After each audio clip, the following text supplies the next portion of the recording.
Meenu TV.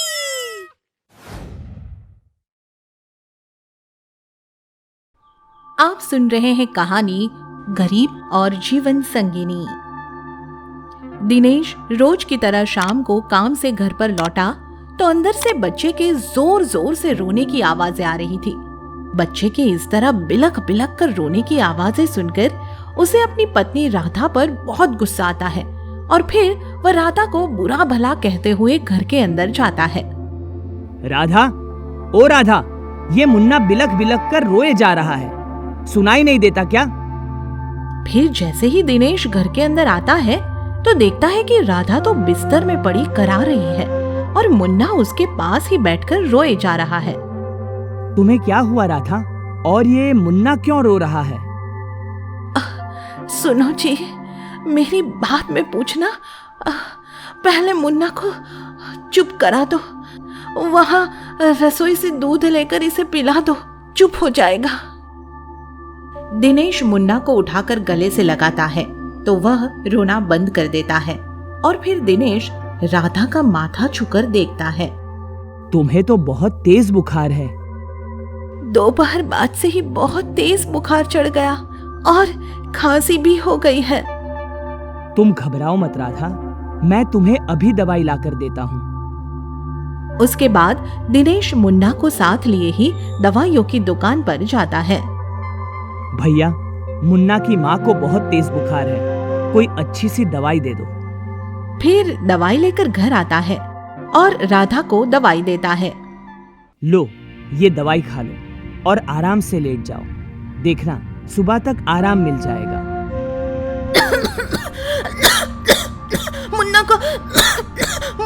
Munna को संभाल लेना। तुम इसकी चिंता मत करो, इसको मैं संभाल लूंगा। दिनेश रात भर जागकर राधा और मुन्ना दोनों की देखभाल करता है और सोचता है कि सुबह तक राधा बिल्कुल ठीक हो जाएगी, मगर राधा की तबीयत और अधिक बिगड़ जाती है। सुनो मुन्ना के पापा, मुझसे सांस नहीं लिया जा रहा, मेरा दम घुट रहा है, जल्दी से कुछ करो। तुम घबराओ मत राधा, मैं तुम्हें कुछ नहीं होने दूंगा। तभी मुन्ना माँ पुकारते हुए उनके पास आ जाता है और राधा उसे देखकर रोने लगती है। अगर मैं मर गई तो मेरे मुन्ने को कौन संभालेगा? आप इसे संभाल तो पाओगे ना? उसको इस तरह से रोते देख दिनेश की भी आंखें भर आती है, क्योंकि उसे पता था कि राधा को कोरोना हो गया है। भूल गई, तुमने मेरे साथ जीने मरने की कसमें खाई है, फिर मुझसे पहले मरने की बात क्यों करती हो?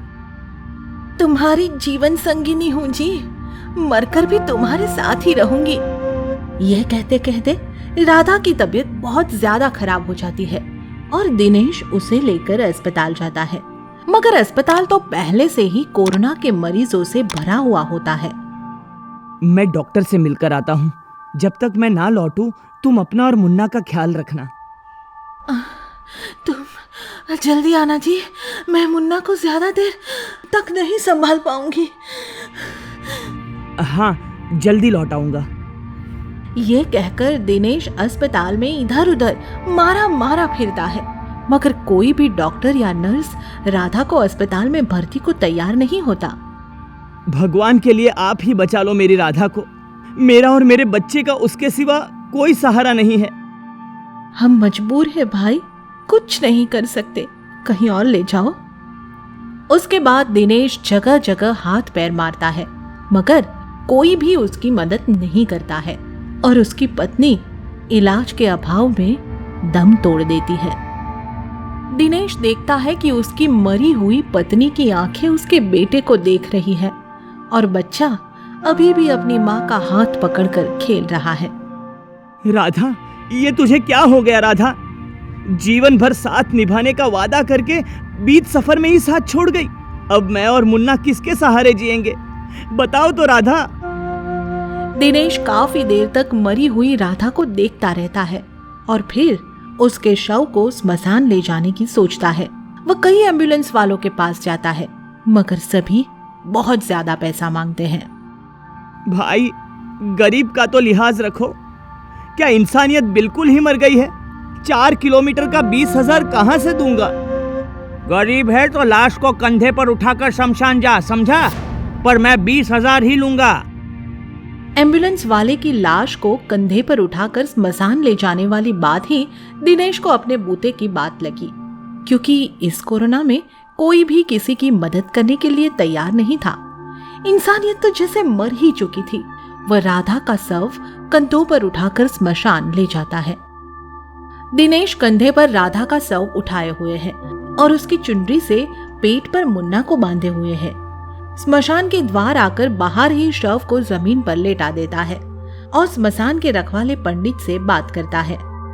मेरी राधा का दाह संस्कार करा दे भाई, बड़ी मेहरबानी होगी। यहाँ तो लाशों की लाइन लगी है, किस किस को जगह दे। लकड़ियां भी बहुत महंगी मिलेंगी और नंबर भी हो सकता है आज ना आ पाए। अच्छा होगा तुम इसे कहीं और ले जाओ। यह सुनकर दिनेश को दुख तो बहुत होता है, मगर वह हिम्मत नहीं हारता। राधा और मुन्ना को पहले की तरह उठाकर गांव से बाहर एक नदी पर आ जाता है। राधा को जमीन पर लेटा देता है तथा मुन्ना को उसके पास बिठाकर इधर उधर देखने लगता है। तभी एक कुत्ता आकर उसके पैर चाटने लगता है। उस कुत्ते को देखकर दिनेश को याद आता है कि यह तो वही कुत्ता है जिसे वह काम पर आते जाते रोटी के टुक डाल देता है। उसे देखकर दिनेश भावुक होकर रोने लगता है।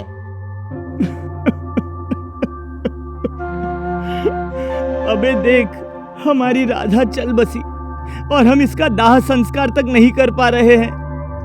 कुत्ता दिनेश को एक ऐसी जगह दिखाता है जहाँ कुछ लकड़ियाँ और एक बड़ी कुल्हाड़ी रखी हुई थी और साथ ही आसपास कुछ सूखे पेड़ पौधे भी खड़े थे।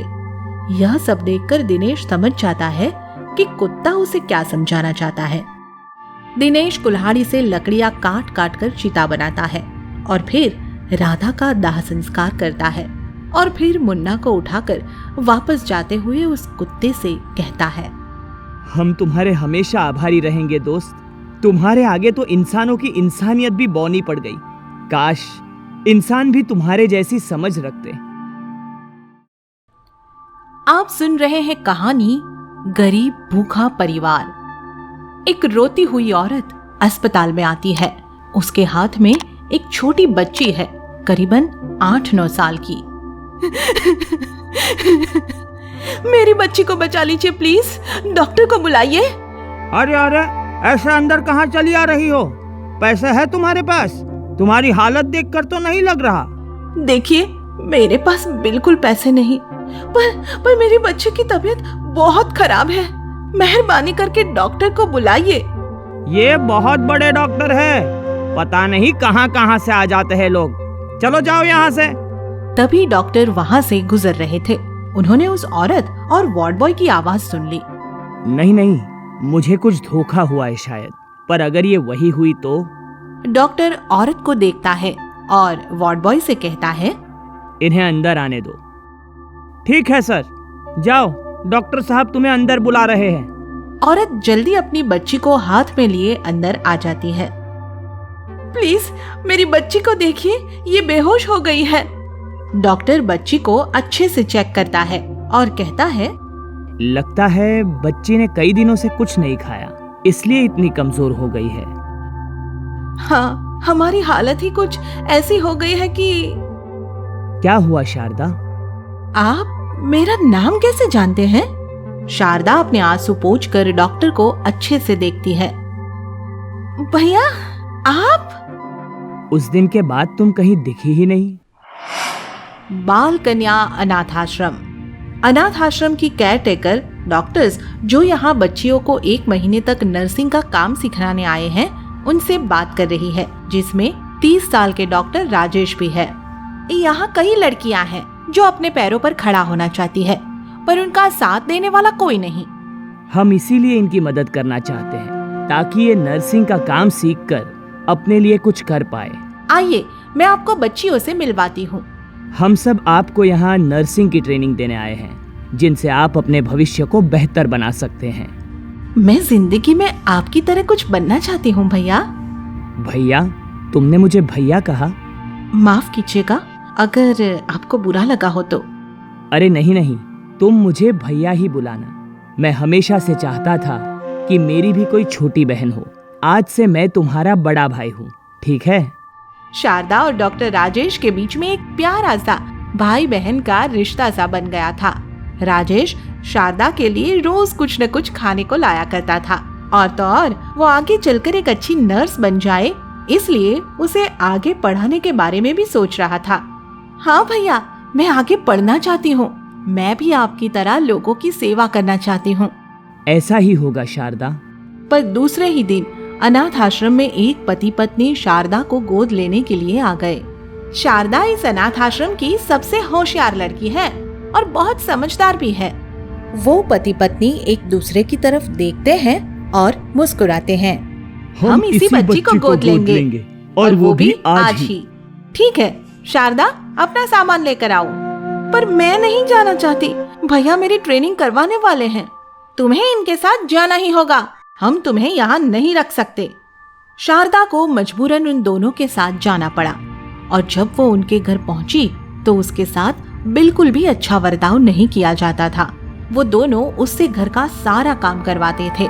उसकी पढ़ाई भी बंद करवा दी गई थी। वो दोनों शारदा को बहुत सताते थे, इसलिए शारदा एक दिन उस घर से भाग गई और भागते भागते एक सर्कस में जा पहुंची। तुम यहाँ काम करोगी तो मैं कुछ पैसे तुम्हें दे सकता हूँ। ठीक है, सर्कस के बाद सब कुछ साफ कर दूंगी और मैं थोड़ा बहुत नर्सिंग भी जानती हूँ। किसी को चोट लगी तो मलम पट्टी भी कर दूंगी। शारदा वहाँ काम करने लगी और सर्कस जहाँ जहाँ जाती वो वहाँ वहाँ उनके साथ जाती थी। उसे काम करते करते कई साल हो गए थे और उसने सर्कस में काम करने वाले सतीश के साथ शादी भी कर ली थी और उसकी एक छोटी सी बच्ची भी थी। पर एक दिन अचानक करतब दिखाते दिखाते उसके पति नीचे गिर गए, जिससे उसकी टांग पर गहरा असर हुआ। अब मैं करतब नहीं दिखा सकता। अब हम कैसे अपना गुजरान करेंगे? आपकी टांग के इलाज के लिए बहुत पैसों की जरूरत है और अब तो हम सर्कस के साथ कहीं जा भी नहीं सकते। शारदा के पास जितने बचे कुचे पैसे थे वो दवाइयों में चले गए। अब तो घर में खाने को भी कुछ नहीं था। मेरी बच्ची ठीक तो हो जाएगी ना भैया? माफ कीजिएगा डॉक्टर साहब। तुम मुझे भैया ही बुलाओ। शारदा, मैं आज भी तुम्हें अपनी छोटी बहन की तरह ही मानता हूँ।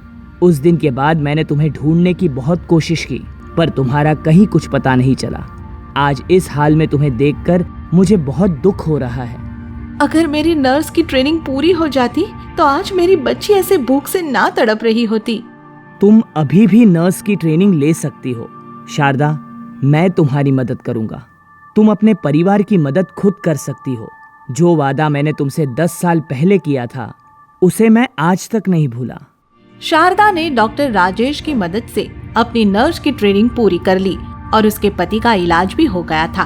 अब वो डॉक्टर राजेश के साथ जरूरतमंद लोगों की सेवा करती थी और उसका सपना था कि उसकी बेटी एक अच्छी डॉक्टर बने। जैसे डॉक्टर राजेश ने शारदा की मदद की, वैसे ही वो लोगों की भी मदद करे, जिससे कोई भी परिवार भूखा ना सोए। आगे की मजेदार स्टोरी के लिए चैनल को सब्सक्राइब करें और बेल आइकन प्रेस करना ना भूलें।